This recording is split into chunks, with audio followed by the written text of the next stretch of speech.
asalaamaaleykum mbokk téléspectateur ñu ngi leen di nuyu di leen gërëm di leen sant bu baax a baax si seen teewaay fii si télévision nationale rawatina si seen émission Covid 19 mbas mi tey nag sunu gënu bés bi nekk docteur Aïssatou Bary Diouf nekk médecin chef de région de Kaolack tey nag dañu dem ba Kaolack fekk fa sunu gan ngi waxtaan ak moom mbas mi situation bi foofu sa Kaolack mais laata ñu ànd ak moom si waxtaan bi dañuy dellu fële sa ministère de la santé ànd si ak docteur El Hadj Mamadou Ndiaye ngi mu wax nu tey feebar bi si samedi bi. naka la fi taxawee ci sunu réew.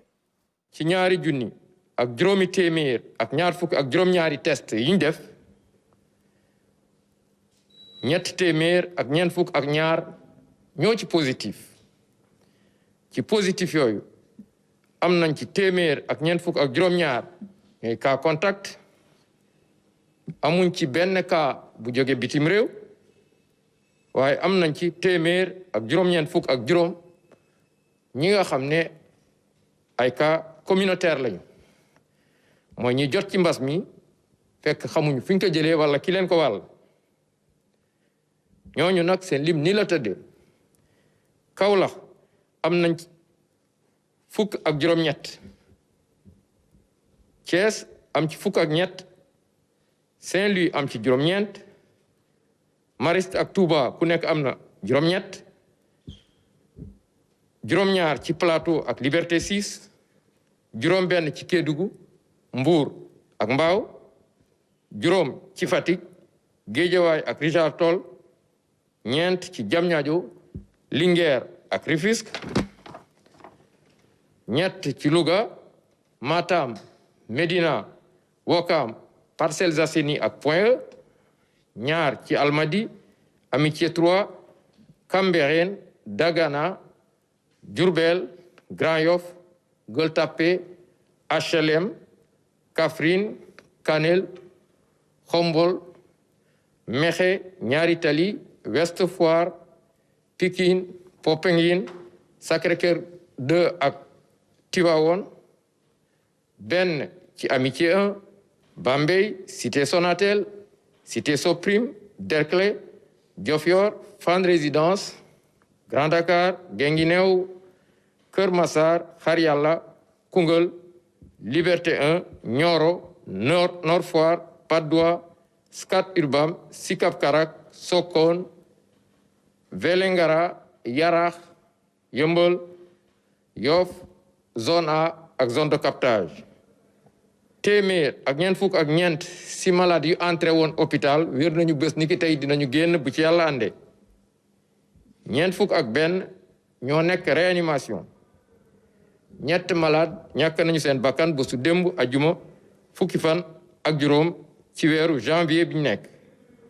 ñeneen ñi des hôpital ñu ngi am tan mu nekk nag situation du jour maanaam tey samedi bi nag la fi feebar bi taxawee si sunu réew nu def comme ni ma la ko waxee woon dem ba Kaolack fekk fa médecin chef de région muy docteur Aïssatou Bary Diouf docteur ñu ngi lay nuyu di la dalal.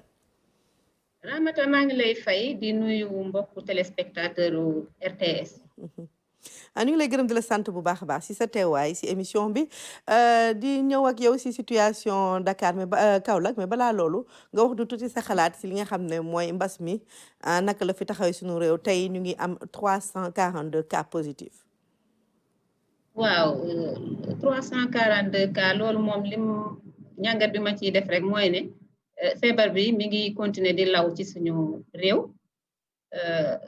te vraiment war nañu gën a góorgóorlu gën a sàmmonte ak li nga xamante ne mooy respecter mesures barrières yi. ñu ñëw léegi si mbirum Kaolack ndax xam ne Kaolack tey moom si 342 cas yi am ngeen si 23 dont 18 communautaires yow tamit jàngat boobu loolu si mën a defal. waaw lu ma ciy mën a def mooy ne tamit fii ci Kaolack ci lii ñuy tuddee deuxième vague bi gën na fee tar ndax bu ñuy fàttaliku ci première vague bi Kaolack vraiment cas yi bëriwuñu woon lool trop ba tax na nit ñi sax loolu jaaxaloon na leen ndax xam ngeen ne région de Kaolack région Carrefour la trafic bi dafa dense bëri na ay dugalante ak ay génnante ba taxoon nag ci première vague bi nga xamante ne ñun bëriwuñu woon cas jaaxaloon na nit ñi mais ci deuxième cas bi wax dëgg ci yàlla gis nañ ne mbas mi tar na fi te c'est surtout nag ci commune Kaolack ndax boo ci ñaar fukk ak ñetti cas yi ñu am démb daanaka fukki ak juróom-ñeent yëpp fii la ci biir commune ni Kaolack lañ ko enregistré maanaam daal boo téeméeri cas boo jël ci cas yi ñu am yëpp ñun juróom-ñetti fukki ak ñeent ci biir commune Kaolack. yow xam neen position géographique bu Kaolack est-ce que seen cas yëpp comme ni ñu koy waxee fii Dakar xam nga ñu si bëri bu ne Dakar ñi ñuy tudd biir Dakar ñëpp dëkku ci Dakar est-ce que yéen tamit seen cas yi noonu la fa demee si Kaolack ay nit ñu si bëri xëy na seen dëkkandoo la ñu. waaw loolu am na ci mais duñu ci bëri quand même mais am na ci benn yoo xam ne dañuy jóge ci yeneeni région ñëw fii mais puisque fii lañ leen di diagnostiquer dañ leen di comptabiliser rek ci région de Kaolack. tey Kaolack mu ngi toll si 669 cas maanaam juróom-benn téeméer ak juróom-benn fukk ak juróom-ñeent ñi nga xam ne am neen feebar bi foofu sa Kaolack naka la fa demee si prise en charge bi. waaw prise en charge bi comme ni ko directive ministère de la santé et de l'action sociale tëralee dañuy def prise en charge ci biir centre de traitement bi di def prise en charge tamit à domicile ci ñi nga xamante ne ñoom ils sont éligibles à ce type de prise en charge ci biir ñeenti district yëpp. fu mu nekk ni ñaata ñoo nekk à domicile ci structure yi. actuellement ñi ngi am 143 à domicile ak 30 ci biir structure yi parce que bu weesoo centre de traitement hôpital bi il faut dire aussi que ni clinique yi nekk fii ci biir commune Kaolack ñoom tam dañuy jël en charge. ban jafe-jafe tamit ngeen mën a am est-ce que di ngeen am sax jafe-jafe si prise en charge à domicile bi naka la fa demee. prise en charge à domicile bi léeg-léeg nag ñu am si yenn jafe-jafe ndax léeg-léeg nga woo malade mu naan la nga dégg muy wax ay jottali ma sama masque yeeg yooyu dinañ leen di ñaax lool ci ñuy beru parce que prise en charge à domicile li ko war a lal mooy nit ki respecter toujours isolement bi maanaam di beru di respecter takk masque di respecter mesure d'hygiène yi mais léeg-léeg nag xam nga rek mbiru nit ku ñu léeg-léeg dañuy insister bu baax au téléphone pour ñuy garder vraiment di def isolement boobu daal. ñu ngi wax tamit si média yi ñu ngi ciy waxtaan naan am na ñoo xam ne ay malades yoo xam ne dañu rëcc loolu naka la fa demee ñuy wax itam mbirum 33 cas ndax loolu am na wala. waaw loolu moom xam naa ne interprétation bu ñu def la ci intervention gouverneur waaye du loolu la wax daf ndax loolu ay malades yoo xam ne depuis bi mbas bi tàmbalee ba léegi léeg-léeg ñu jot ay numéro téléphone yoo xam ne dañu koy jox ne ñu ñi kat ay voyageurs sortants lañu ñu testé leen ñu positif suivre leen bu ñu leen woowee duñu leen jot ñu nekk injoignable am na tamit déni bi moom réalité la am na ci ñenn ñoo xam ne dañuy dénier da nga leen di testé ñu positif bu ñu leen waxee traitement ñu ne ñu bañ maanaam refus mais loolu du ne loolu 33 malades yoo xam ne léegi lañu rëcc da non te ñooñu sax ñu ci ëpp ay mois de juillet la woon août nga xamante ne temps boobu vraiment déni bi bëri woon na fii mais defe naa ne léegi nit ñi gën nañ comprendre te ñooñu sax ñu ci bëri dañuy continuer di leen woo léeg-léeg nga woo te jot nit. mais boo nee juillet août ma daanaka tamit ku si feebaroon wër nga. voilà. d'accord Ramata loolu xam nga ne xaw naa yàgg. waaw lim bi cumul la rek bu gouverneur def ñu interpréter ko noonu. d'accord disposition bi lan mooy seen disposition par rapport à la résidence pour xeex mbas mi foofu lan ngeen fa def. waaw pour xeex mbas mi defe naa ne boo seetloo sax démb ak barki démb di nga gis ci presse bi ne vraiment comité régional de gestion des épidémies ci njiitalu gouverneur ak comité départementaux yi nga xam ne ñi ngi nekk ci 3 départements yi ñi ngi def yëngu-yëngu yu rëy parce que gis nañ ne vraiment situation bi loolu la laaj ci kaw loolu ñun ñi ngi liggéey bu baax ak ñi nga xamante ne ñooy acteurs communautaires yi parce que defe naa ne loolu ñëpp wax nañ ko feebar bi mbas mi ñi ko mën a xeex mooy askan bi donc ñi ngi liggéey ak relais communautaires yi di liggéey ak comité de développement sanitaire yi di liggéey aussi ak comité d'alerte yi nga xam ne ñi ngi ci biir quartier yi di liggéey ak jeunesse bi conseil communal jeunesse bu Kaolack dañuy yëngatu bu baax volontaire Croix-Rouge yi vraiment ñi ngi liggéey ak ñoom ñëpp mais aussi bàyyiwuñu acteurs yi nga xam ne ñi ngi nekk ci marché yi ku wax marché wax bërëb boo xam ne dañ fay dajaloo lu bëree bëri ñi ngi liggéey tam ak acteurs yi nga xamante ne ñoo nekk ci biir gaaru ceer yi ndax Kaolack moom célébé yoon la trafic bi vraiment am na fi solo donc ñooñu depuis ci première vague bi jotoon nañu waxtaan ak ñoom am liggéey bu ñu defoon ak ñoom te vraiment dañ koy continuer waat di ko def ak ñoom boo leen dégloo tamit message gouverneur démb di ngeen gis ne dañuy nar a sax def ci école yi altine bu jot balaa ñuy commencé jàngale ci biir école région bi yépp ñu fàttale ndongo yi fàttali leen respect mesure barrière. D'accord balaa rek ngay dénk askan wi yaa ngi wax ne feebar bi tar na fi lool si deuxième vague bi fu mu nekk nii yéen a ngi si ñaata dese foofu sa Kaolack. fi mu nekk nii ñi ngi toll ci juróom fukk ak juróom benn ñi nga xamante ne ñàkk na seen bakkan ndax nañ seen bakkan ci feebar bi ñu ciy profito di leen jaale seen mbokk yi mais bu ñu seetloo ñooñu ñaar fukk ak ñaar yi ñoo décédé ci centre de traitement des épidémies am na luñ ci seetlu tamit mooy ne lu ci ëpp duñu teel a jóg dem ci kër docteur yi dinañu feebar xaar ba nga xamante ne léeg-léeg buñ ñëwee dina fekk ne daanaka sonn nañ lool wala sax léeg-léeg am na ci ñoo xamante ne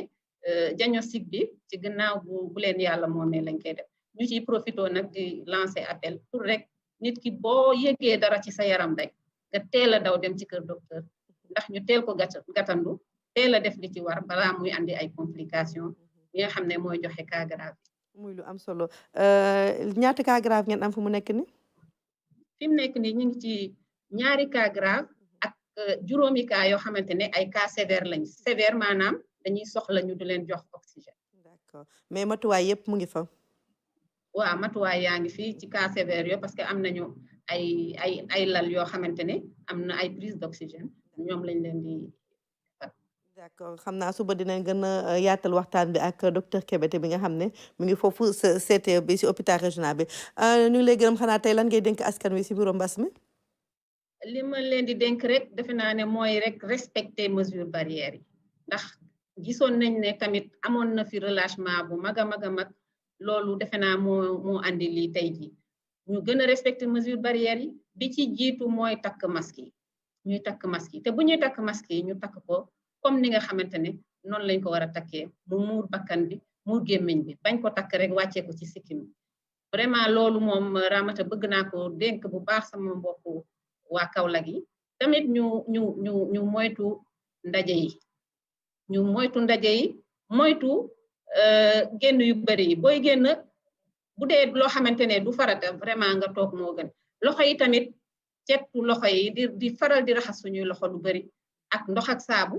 wala di laal alcool tamit lu bari loolu daal mooy li nga xamante ne loolu laa bëggoon dénk suñu mbokk yi. mais docteur est-ce que seetlu nga ne ndax Kaolack bàyyi na nuyonte yi ñu ngi nuyoo ba léegi. am nañu ciy nuyoo ba léegi waaye ñun duñu tàyyi mukk di leen fàttali ne vraiment mun nañu nuyoo sans que ñu joxante loxo.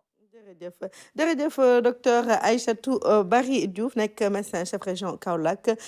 teewoon tey si émission bi ngi waxtaanee ak ñun mbirum situation Kaolack ak li nga xam ne mooy mbas mi di Covid 19 ñu ngi lay gërëm di la sant bu baax a baax di la encouragé waa ak sa équipe yi si liggéey bi nga xam ne yéen a ngi koy def si mbas mi. nu def léegi lu dul nuyu te dalal sunu naataango mi nekk si beneen studio bi di Oumou Kalsoum Sall si Allo Diaspora Oumou Kalsoum ñu ngi lay nuyu di la dalal. Ramata maa ngi lay fay di nuyu suñu mbokku téléspectateurs yëpp mbégte la ñuy amaan ni ñu koy defee saa su ne ànd ak yow ci suñu émission Covid 19 mbas mi. waaw Oumou Kalsoum de tey la samedi fan nga nu demal ak lu nu indi si xibaar. waaw tey nag Ramata ñu fas yéene delluwaat ci réew bi gën a laale ak mbas mi fii ci Afrique réew boobu nag moo di Afrique du Sud xam ngeen ni ñoom it mbas mi nga xam ne ni ñoo ngi koy waxtaane laal na réew ma bu baax sax. tey ñu fas yéene ba tey rek xool yi tolluwaay bi foofu ànd ak suñu compatriotes yi nga xam ne ni ñoom ñoo fa nekk tey ki ñuy dalal di Serigne Kara Seck Serigne Kara Seck nag ba Pretoria lañ koy fekk mooy suñu gan tey ci rubrique Allo Diaspora sëñ Kara ñu ngi lay nuyu amaat nañu mbégte nag dalalaat la ci suñu rubrique Allo Diaspora. waaleykum salaam soxna Oumy ñu ngi lay fay ñu ngi lay fay bu baax di la ziare aussi. Afrique du Sud ni ma ko waxee di réew bi gën a laale ak mbas mi fii ci suñu continent romb nañu million doomu aadama ñoo xam ne ni laale nañu ak mbas mi million ak ñetti téeméeri junni doomu aadama ñi ci faatu tey ñu leen di xayma ci fukk ak juróom benn junni doomu aadama te ci jamono yi tamit dafa mel ni fasaad na fa lool. waaw soxna Oumy dëgg la kay ni nga ko waxee noonu chiffre bi noonu la ba ci 36 000 yoo xam ne 400 nangam moom ñëwaat ci liggéey ci dogalu suñu borom maanaam mu tasaaroo lool ba ñëwaat ci deuxième vague boo xam ne bi mu amee daanaka xaw nañ cee sax yenn ci réew yi ci South Africa li ko waral it yoolu yëpp it ndogalu suñu borom rek lañ ko jàppee Yàlla dogal bi nga accès ci fii ñu toll nii ñu jox ñu li nga xam ne mooy couvre-feu boo xam ni mi ngi commencé 21h ci guddi ba 5h du matin léegi loolu nag bi mu ñëwee ci gaañi fii wax dëgg yàlla ñëpp it ñu ngi koy dund ci dundin woo xam ne mu mucc ayib la xanaa di gën a ñaan suñu borom rek musal ñu ci ba ñun ñëpp ñu koy nettali. D'accord ci seen wàllu liggéey tamit nan la demee ci jamono yi ndax am na ñoo xam ne dañuy def télétravail comme niñ ko nemmeekoo ci réew yu bari. waaw loolu dëgg la moom liggéey bi moom wax dëgg yàlla deme wut nam daan demee li ko waral it mooy fi réew mi toll ba tey jii rek bi may wàcc léegi maa ngi ci doon waxtaan ci maanaam ni lépp taxawee daanaka nit ñi sax daanaka ñemeetuñu génn li ko waral mooy feebar bi da ci àgg boo xam ni sax fi toll nii ay hélicoptère ñoo leen di jël si ci seen i kër léegi loolu bu amee nag nit ñi force ñu maanaam tey googu nag moo waral relation wu business beeg ñi nga xam ni képp koo xam ni foo ngay liggéeyee moom xam nga bu baax a baax ni lépp ralentir na waaw loolu moom ñun ñëpp nemmeeku nañ ko. alors yow nga nekk ci Pretoria jiite daayira muhit bi ñuy fekk foofu mu mbay doomu Sénégal tamit yéen sénégalais yi nga xam ne ni yéen a ngi fa nekk ci seen wàllu liggéey tamit ban jeexital la ci mbas mi am. waaw alhamdulilah loolu it ñu ngi ciy sant bu baax a baax xam naa di tuuti rek jubbanti ci ñun ñoo topp ci ki topp ci jëwriñ ji. ñoo topp ci moom ñu ko tuddee sëñ Moustapha di ko nuyu bu baax a baax waaye ñun ñëpp ñu tënku ci sëñ Mamour Seye di ko nuyu moom dem de passage ak képp koo xam ni yaa ngi ci kuréel goo mën a yëngu di jaan yeeg ñëpp wax dëgg yàlla suñu borom defal ñu dem fii ci Pretoria maanaam am nañ fa association boo xam ni maanaam ñun ñëpp dañoo sësante ay mbagg kenn xoolut kenn du rek dañoo war a ànd te doon ay Sénégalais fexe nañ ba kenn ku nekk ñun ñëpp ci suñu biir maanaam fexe ba sës ci sa morom ngir lépp loo xam ni yëg na ko li am na ci moom nga fexe ba yëg ko ba ci wàllu santeem wàllu maanaam ni muy doxee ak liggéey beeg lépp ngir loola liñ ci jublu rek mooy ab ànd ndax ànd moom suñu borom a koy def kon nag la ci war rek mooy sukkandi ci suñu kem kàttan ba am ci liñ ci bëgg dëgg la muy lu am solo di ñaan yàlla rek loolu moom gën a yàgg ci réew moom ngeen nekk yéen doomu Sénégal yi jàppalante bi da ci am solo comme ni nga ko waxee Sahinka Seck ñu ngi lay gërëm amoon nañu mbégte tey dalal la. waaw alhamdulilah ñu ngi sant bu baax baax xam naa ñu nuyuwaat rek mbooloo meeg waa Sénégal yi fi nekk yëpp commencé ni ñu ko waxee woon léegi ci son excellence ba ca kilifa bu mag di nga xam ne mooy président de la république di Macky Sall yàlla dogal mu nekk ci kaw réew mi suñu borom teg ko fi ñu ànd ak moom ci wàllu liggéey bi ak jàppale gi di wax rek ni ba li fi jàlloon ndax yaakaar naa ne lu ñu war a tudd la te man ma xam ci dara muy li nga xam ne jóge woon na ci moom wala ci ñëw ci ñun di ko wax ni ko agsi na te bi mu agsee wax dëgg yàlla fi mu jaaroon jaar na ci ambassade ñëw ci ñun ñi nga xam ne man daanaka bokk naa ci responsable yi fexe ba ñëpp jot ca tey jii Ramata ñu demoon ba ci Afrique du Sud àndoon ak suñu compatriote bii di Sahinka Seck donc ñu doon waxtaanee mbas mi ak tolluwaayam ci réew moomu nga xam ne ni nag mooy bi gën a laale ak mbas bi romb nañu million doomu aadama ñoo xam ne laale nañu ak mbas mi donc ñu doon wax ci nekkinu tamit doomu Sénégal yi comme ni mu ko fàttalee li nga xam ne ni jagleeloon nañ ko diaspora ci wàllu fond force Covid 19 di woon mesure bu am solo boo xam ne président de la République moo ko jëloon jagleel ko doomu Sénégal yi nga xam ne ni ñoo ngi ci bitim réew ñoom tamit foofee ci Afrique du Sud ñu jot ci seen wàll daan nañ ci ànd ak ki nga xam ne ni moo di son excellence Safiatou Ndiaye di ambassadeur bi foofu ci 2020 bi yëpp buñ doon à chaque fois rek wax ci tolluwaay bi ñu nekkoon ci wàllu liggéey boobu kon nag Ramata tey li lañ leen andiloon ci seen rubrique Allo Diaspora dinañ jox rendez-vous ëllëg incha allah. jërëjëf Ajaratu Oumou Kalsoum Sall ñu ngi lay gërëm di la sant bu baax a baax di la jox rendez-vous ëllëg incha allah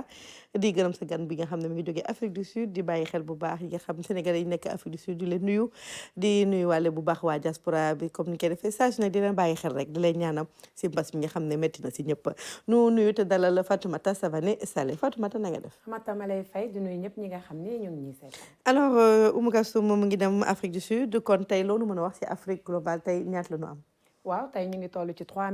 213 715 cas ñi nga xam ne ñoo nekk sous traitement tey egg nañu 514 928 personnes ñi nga xam ne génn nañu àdduna toll nañ ci 77 739 ñi nga xam ne faj nañ leen toll nañu ñoom ci 2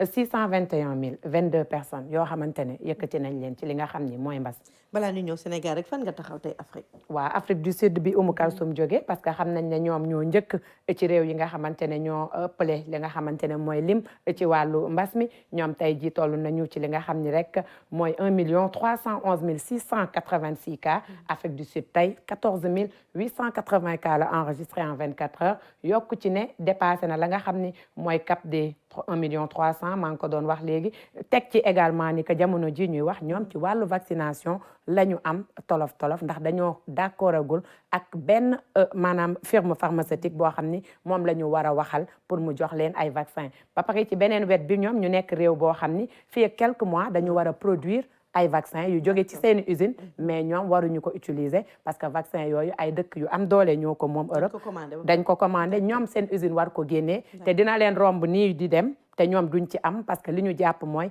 ñoom balaa ñu mën a am ay vaccin dinañu egg peut-être xaaju 2021 loolu mooy li nga xamante ne mooy réalité bi wane ne Afrique taxawaguñu ñun pour jot li nga xamante ne moom la ñu war a jot Afrique du Sud nag bokk ci réewu Afrique yi nga xam ni dafa am doole lool ba tax kenn du ko boole ci ñu ñàkk kon ndimbal bi du gaaw waaye itam amul la nga xamante ne moom la jàpp ne war na koo amee vaccin ndax nag mbas bi dafa lottal économie am lu bëree bëri ba tax xamagul fan lay taxaw Afrique du Sud nag jamono ji ñu ngi ci benn genre dilemme boo xamante ne réglé guñ ko te it ñu fàttali seen président moo nekk en exercice ci Union africaine mais jàpp na ni ci Afrique bi yëpp continent bi mën nañu am ba 270 millions de doses pour Afrique bi yëpp xam naa moom ci boppam foofu la koy yokk te it initiative COVAX bi ñuy wax ñoom itam bokk nañ ci. c'est une bonne chose alors ñu ñëw kon ci Sénégal tey ñu ngi gis ne Savané li ngay wax le cap tey ñu ngi ci 342 cas fii suñu réew tey cas yu bees yi naka la fi taxawee. waaw cas yu bees yi bari ñu gis ne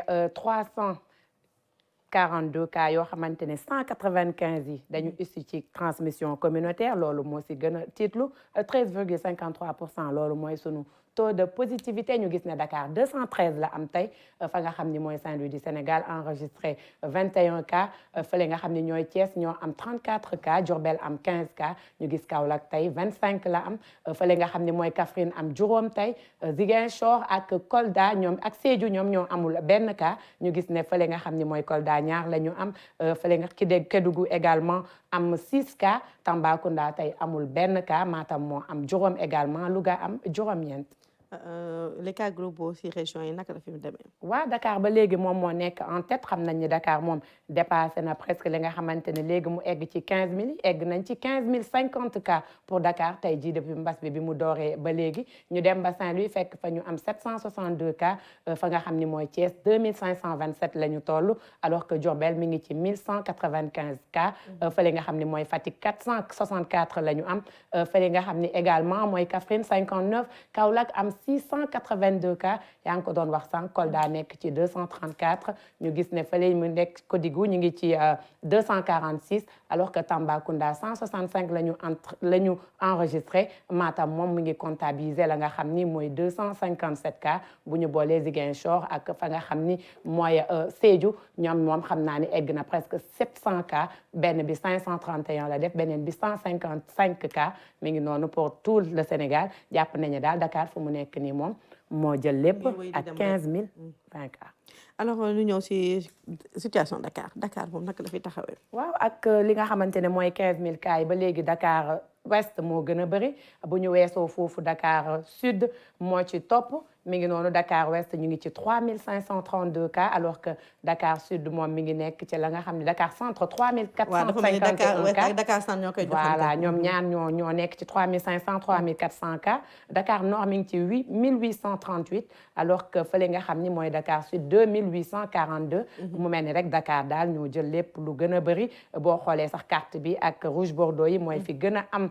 li nga xam ni mooy mbas mi fële nga xam ni mooy Guédiawaye ñu ngi ci 844 Pikine nekk 355 cas Kër Massar mi ngi enregistré 388 cas Yeumbeul 172 Mbao fële nga xam ni mooy 661 cas la am Rufisque comptabilisé 521 cas Diamniadio nekk ci 212 cas alors que Sangalkam moom 234 cas la amee.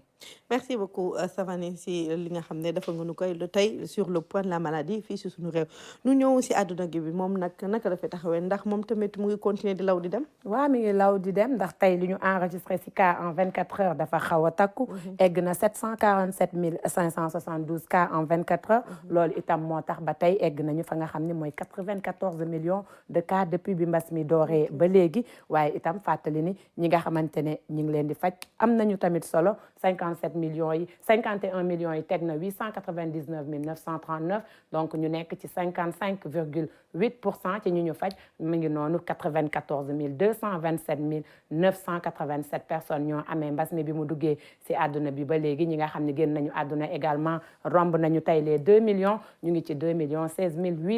860 cas mu mel ni kon mbas mi randuwul malgré ñi nga xamante ne ñi ngi vacciné wu gisaguñu li nga xam ne moo ko stoppé bu doon sax dañuy vacciné wu te duñu gis mu yokk ñu ne comme am na impact kon vaccin yi defagul benn impact puisque nag ñu rappelé ko vaccin yi prévention la nekkul ne dafa nekk que da nga koy am def ko rek nga tane mais da nga koy def pour mbas mi bañ la laal mais li ñu nemmeeku tey mooy quand même ñu bëri si biir àdduna bi vacciné wu nañu toll nañu peut-être ci 34 millions de personnes yoo xamante ne vacciné wu nañu ci biir àdduna bi. Merci beaucoup Savané tey lan nga ñu indi comme dénkaane. waaw xëy na dénkaane bi moom lenn rek lañ ci mën a wax Ramata duñ ko jéggi muy rek ne mbas mi ngi fi génnul continent bi te ñun xam naa ne Sénégal ñu nit biir Afrique la ñu nekk te ci àdduna la ñu nekk waaye xam naa ne ñun itam dafa am dëkk yoo xam ne xëy na dañ leen a nuru ci li nga xam ne rek mooy sàggante bi jàpp ne également mbas mi mënumaa laal ndax tey dama gis ay image Brésil ñoom bokk nañu ci ñi gën a laale mais mu mel ni foofu dara xewu fa waaye ñu gis ne également dee yi mi ngi fa di multiplier wu par 100 par 1000 par jour loolu itam doon loo xam ne dañ ko war a tiit parce que nag askan boo bëggee dëgg sa réew doo da ngay ragal benn nit rek ñàkk bakkanam si sàggante waxuma la ak ay nit yu bëri kon nañu xam ne rek mbir mi ñun ñëpp ñoo ko bokk ñunu gën a téye li nga xam ne moom la ñu médecin yi di wax c'est-à-dire mesure barrières yi ñu taxaw ci bu baax moytu rassemblement yi vraiment déglu docteur loo xam ne amul solo Ramata nga jéem ko tànkam lu bañ a dem te xam ne moment bi moo ko laaj. dëgg la Savané muy ay kàddu yu am solo ñu lay gërëm di la sant bu baax a baax si li nga xam ne yaa ngi koy indi saa su ne di gërëm Oumou Kalsoum Sall di gërëm suñu coordinateur Moussa Mané tey nag suñu réalisateur du jour nekk Cheikh Sadibou Diagne Mam Cheikh à la caméra, Moustapha Diallo au son, Matar Dieng à la technique, Delphine au maquillage ak waa protocole ñu ngi gërëm ñëpp waa RTS ñëpp bàyyiwuñu kenn li nga xam ne ñu ngi si jàpp saa su ne si émission bi di Covid 19 mbas mi di bàyyi xel encore une fois docteurs yi jàngalekat yi élèves yi